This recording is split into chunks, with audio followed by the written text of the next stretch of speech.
ఇప్పుడు మీకు ఇష్టమైన జెమినీ టీవీ సీరియల్స్ ని టీవీలో టెలికాస్ట్ అయిన వెంటనే సన్ నెక్స్ట్ లో మాత్రమే చూడండి.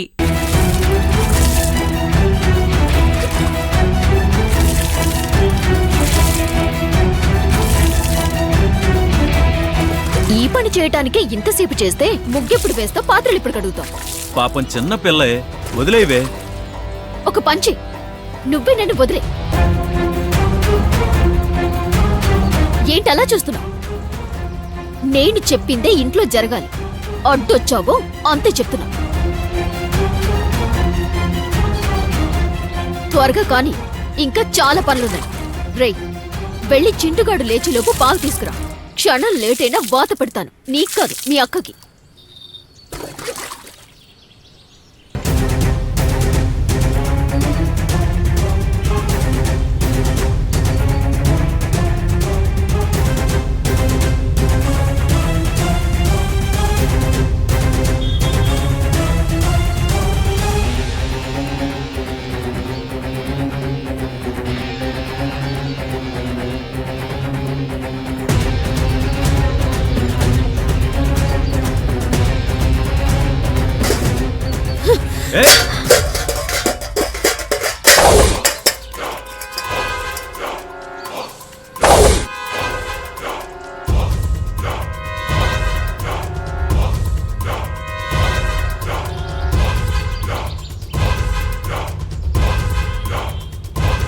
అడుగు ముందుకు పడిందో నరికేస్తాను. అది కాదు వదినా. ఎవరే నీకు వదినా? చూడవే చూడు, నువ్వు చేసిన ఘనకార్యమేది. నన్ను తోసేసి నీ పాటికి నువ్వు పారిపోయావు. అయ్యో, నేను చూసుకోలేదు వదినా. ఆ క్షణం నాకు ఏం తోచలేదు. ఆ పాపని రక్షించాలని వెళ్ళాను కానీ.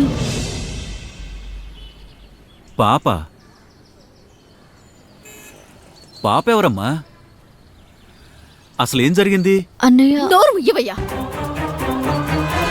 అదేదో కథలెళ్తోంది, తిరిగి వచ్చింది కదా. ఏదో ఒక సాకు చెప్పాలి కదా. నిజమొదినా. ఆ రౌడీలు పాపని ఎత్తుకెళ్తుంటే నేను చూసి వెళ్ళాను కానీ. చిన్నోర్మి,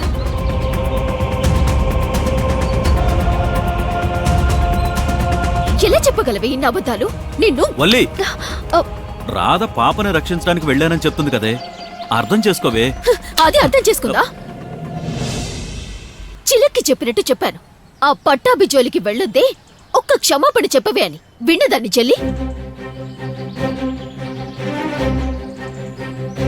చూసావు కదా రాత్రి ఆ పట్టాభి ఇంటికొచ్చి చేసిన రాద్ధాంతం. తిన్నావు కదా వాడి చేతిలో తన్నులు.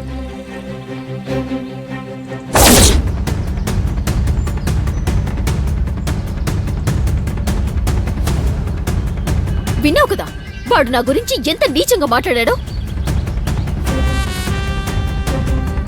పోయింది కదా ఊళ్ళో మన పరువు కాస్త. ఇంకా నీ చెల్లిని వెనకేసుకొస్తున్నావా? నా చెల్లి ఏ తప్పు చేయలేదు. అయితే ఒక పని చేయమను. ఇదే ఊళ్ళో ఆ పట్టాబిడి ఎదిరించి 4 రాళ్లు సంపాదించి చూపించమను. అప్పుడు ఒప్పుకుంటాను.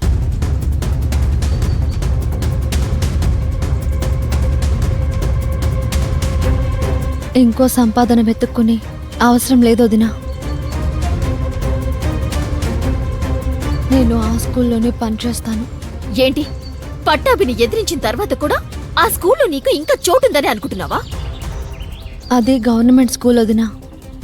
పట్టాభి సొత్తేం కాదు. అతనికి నన్ను ఉద్యోగంలోంచి తీసే హక్కు లేదు.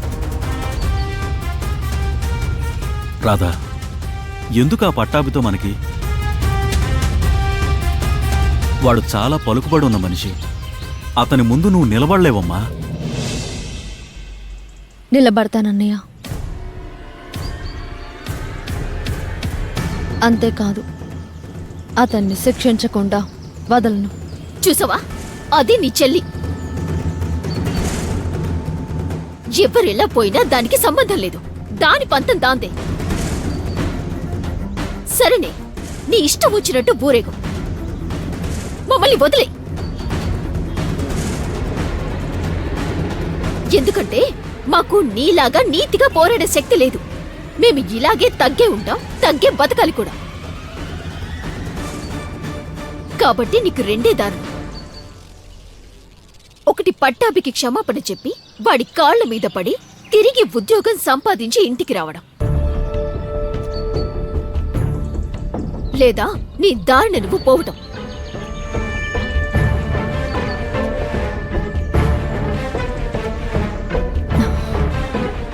నేను తిరిగి వస్తాను వదినా. దానికి ఎవరి కాళ్ళ మీద పడాల్సిన అవసరం లేదు. నా ఉద్యోగం పోయే ప్రసక్తే లేదు. మరీ మొండితనం పనికిరాదమ్మా, నా మాట విను.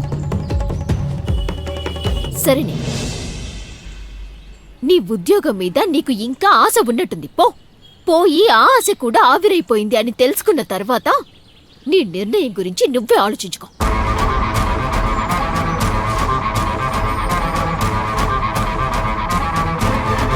ఇంకో విషయం, ఇప్పటికే ఊళ్ళో రాత్రంతా నువ్వు కనపడలేదని జనాలు చెవులు కొరుకుంటున్నారు. వయసొచ్చిన ఆడపిల్ల రాత్రంతా ఎక్కడ ఉండి వచ్చిందంటే ఇన్నాళ్ళు పెంచిన నాకు తలంపు. కాబట్టి ఏ ఫ్రెండ్ పెళ్లికో వెళ్ళొచ్చానని అబద్ధం చెప్పు. కనీసం అలా అయినా నా పరువు కాపాడు.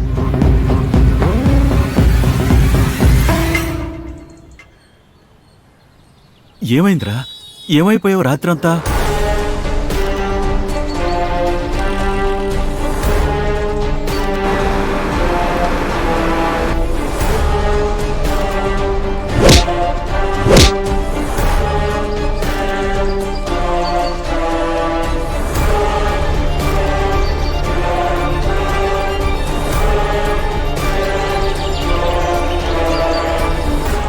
స్కూల్కి వెళ్తానన్నయ్య.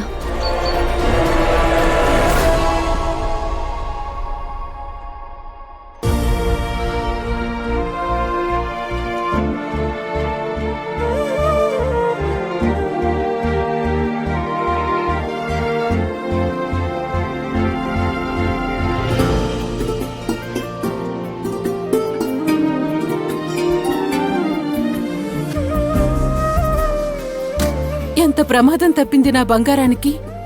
అసలు నాన్నను వదిలి ఎలా వెళ్ళగలిగావురా? ఖుషి, చిన్నప్పటి నుంచి డాడీ నీకు అమ్మలేని లోటు తీరుస్తూనే ఉన్నారు కదమ్మా. అలాంటి డాడీని ఇలా బాధ పెట్టచ్చా? నీకేదైనా జరిగుంటే మేమందరం ఏమైపోతాం చెప్పు. అయినా నీకు మేమందరం ఇంతమంది ఉన్నాం కదా బంగారం. నీకు అమ్మే కావాలి అంటే ఆ ప్రేమని మేమందరం నీకందిస్తాం కదా. నేను, నందిని. అవునవును, నేను చూసుకుంటాను కదా నిన్నమ్మలాగా. నాకు అమ్మొద్దు, ఎవరు